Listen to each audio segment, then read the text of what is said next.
Qed ngħidilkom vera ħelu l-video, ara jirnexxinni x'sektar tard hemm biċċa qed jiġri bit-tifel qed jagħmel il-jogging bit-tifel. Bidru jekk irnexxinna direzzjoni jsibuha u mbagħad naru aktar tard fil-intervista vera tkun tal-ġen.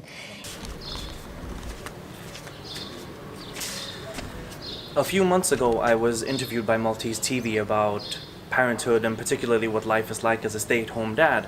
Now, we had so many things to talk about and we didn't have all that much time that they actually invited me back on the show again to talk some more. I just wanted to explain that the video clips and the video that she's referring to within the interview are from a movie I made called A Day in the Life of, well, me. So I've put a link in the description down below to that documentary. And also, if you missed the first interview, I put that link down below as well. I hope you enjoy watching it, and don't forget to hit those thumbs. Emil, thanks again for coming. My I really enjoyed the video. I watched all of it, and I hope others will too. Let's give an introduction again to those who maybe he didn't watch us last time. So you're a father. You were a father of Ian, who is? He'll be 2 in June. And you're a stay-at-home dad. I am. But your main job, what was it before? And you still were. Yeah, media production. I'm still in media production. Okay. But you're the primary caregiver. I am. So I would like to ask the first question on this. Do you see that Ian is closer to you, for example, or to your wife? And if so, what do you do so that this doesn't happen? I'm getting there. Not quite there yet. I mean, it's still mommy. Yeah, it's still mommy. But it's gradual. I mean, I didn't get my first hug until literally his first birthday. I mean, he had just woken up from his nap. We were up on the roof terrace. We had a barbecue. Had friends over, music playing and all that. And I think he was just scared at that point from all the people, and he just woke up. Yeah, so he just grabbed onto me, and that was the first time that I actually showed any kind of affection towards me, more than the general, daily laughter and whatnot, but it was always mommy. He was never big on crying, per se, so it wasn't about, him being fussy with me or anything like that, but I was always the placeholder.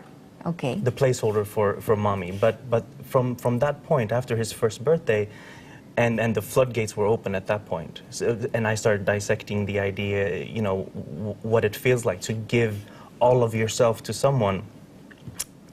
It's an infant, but it's someone. You're giving all of yourself to someone and receiving nothing back. And when you finally do, it's like, it feels like you're finally breathing, right? And so from then on, it just kept getting better and better. And now I think we're almost equal, but she still has the boob advantage of breastfeeding. Exactly. So you think it's natural that kids hold on more to mommy than to daddy? Because in your case, you're most of the time with him, no? Yeah, no, absolutely. He spends like 10, 12 hours with me and 2 hours with her. She catches up during the weekend, but definitely I spend like 2/3 of his time he's with me. Ah, what fun. And now that he's at the daycare, it's a bit less, but still I've always been the primary caregiver. Okay. But I accept the status quo, and now that his personality is developing more and more, we're understanding each other better, and I guess it depends on the personality of the child as well, which side you're drawn towards, and he's a crazy monkey like his dad, so we get along just fine. Exactly. Now I was curious when I saw the video, I saw that you took him to daycare. Right. And I would like to ask, how was it for you? How was the experience to choose a daycare, and how was it the first time you took him? You actually took him to daycare. The first time, the first place, it sucked. It was horrible. No, because you go there and you expect them to be understanding. I mean, they were to a certain degree, but my idea, my philosophy of the whole thing was that. I mean, first of all, you have to dissect this even further. Ian is a child who has a very small family. It's me and my wife, and that's it. We don't have our parents and uncles and cousins and their children and family around. So it's different. So he only knows us on a daily basis. But then obviously, when you introduce him into that environment and you expect him to just let go of this person who is his entire universe, that's traumatizing. So the first experience was absolutely horrible. And No, it wasn't nice at all. So I stopped taking him to the first one, and then I started doing more research.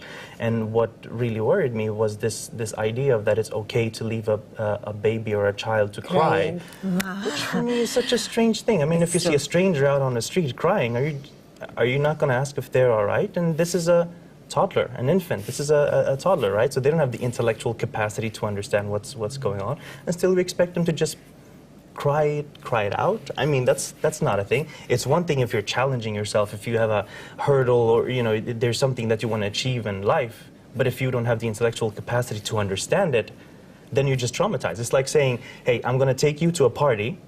You don't speak the language, you're not allowed to leave, and you have to go alone. It's true. It's true. If I would tell a grown-up that, you would freak out.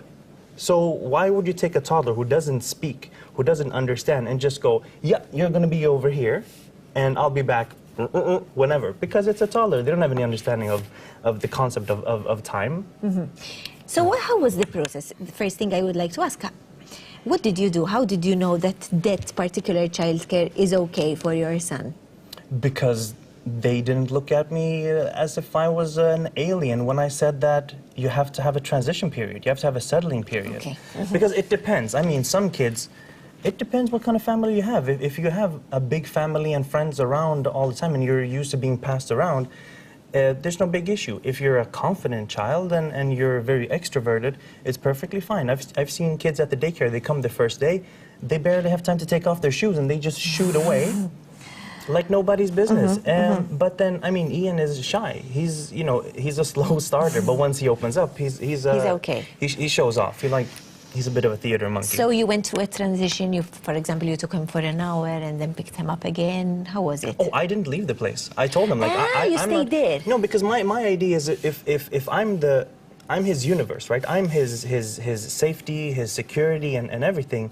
I can't just drop him off and expect him to be okay. So I have to make someone his anchor for him to feel safe. I have to make someone, this symbol, this icon of security and safety. So I picked a person whom he already connected with. They had good chemistry from the beginning. And I stayed with them and they played together and I slowly backed off more and more. But it was a process.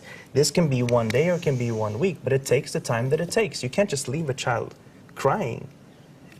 Because there's the difference between the I want my toys crying and oh my God, I think I'm going to die crying.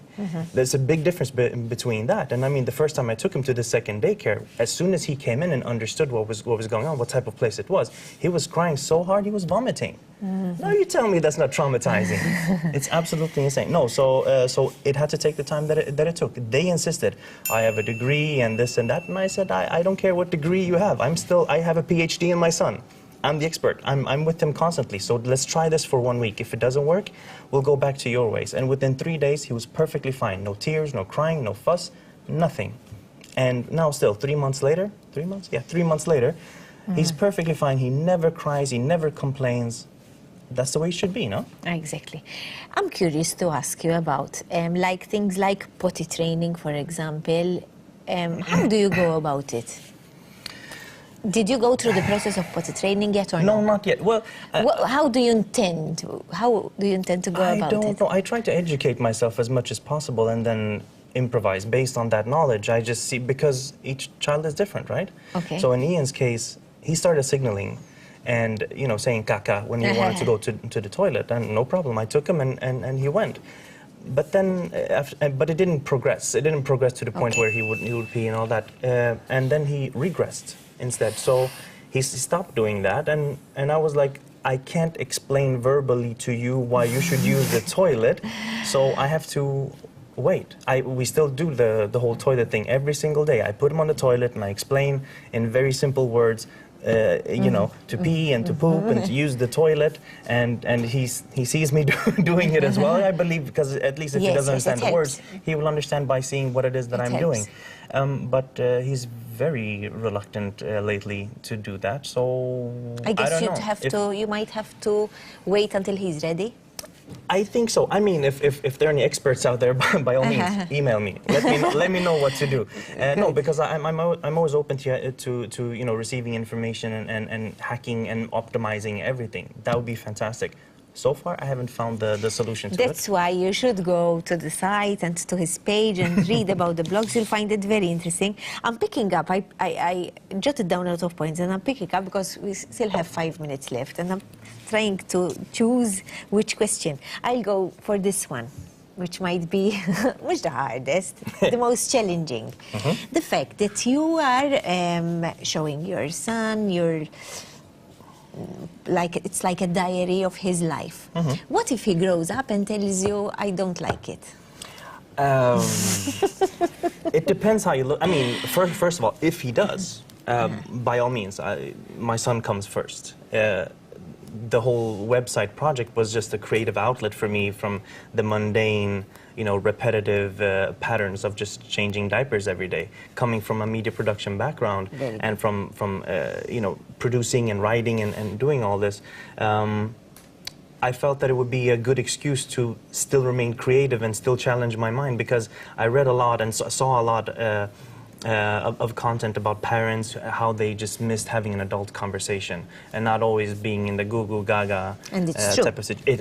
It's absolutely true. I mean, you go absolutely crazy when you. I mean, I love super simple songs, but after a while you go nuts. So, but I mean, to answer your question, if he objects to it, absolutely no problem. We talk about it and we set the boundaries, and I've even considered several times.